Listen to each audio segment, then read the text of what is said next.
Why does God quote the Old Testament prophet Malachi to begin the restoration?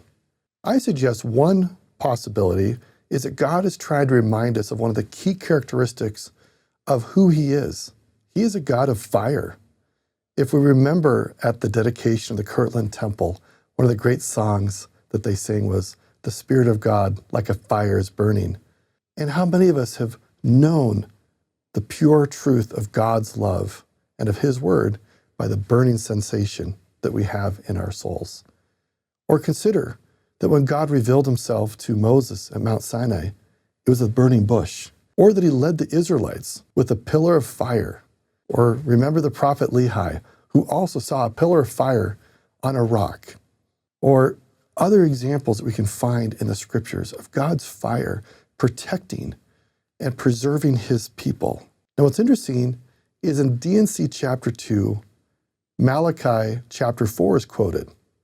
And even though verse 1 from Malachi is not quoted, I'd like to share that verse. It says, "For behold, the day cometh that shall burn as an oven, and all the proud, yea, and all that do wickedly shall be stubble. And the day that cometh shall burn them up, saith the Lord of hosts, that it shall leave them neither root nor branch." And then later in Malachi it says, God will send Elijah to prepare the people, the hearts of the children, hearts of the fathers, so that the world will not be destroyed and wasted at the coming of God. What is interesting here is the fire symbolism we have in Malachi.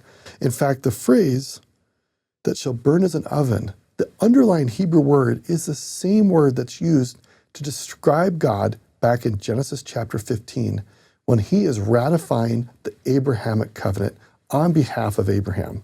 God himself, as a flaming torch, passed through a set of cut-up animals as a symbol that God was under covenantal obligation to fulfill the promises that he made to Abraham and all of Abraham's descendants in Genesis chapter 12, 1 through 3.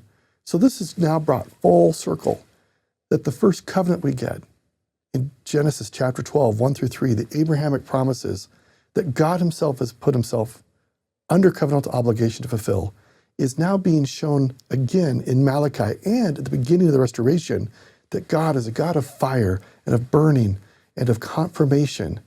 He will do these things because he has promised to Abraham and all of Abraham's posterity to bring forth the words of truth that will burn bright in our hearts and will keep us on the covenant path, that we can be brought back into his presence, into the arms of his love and the arms of his mercy.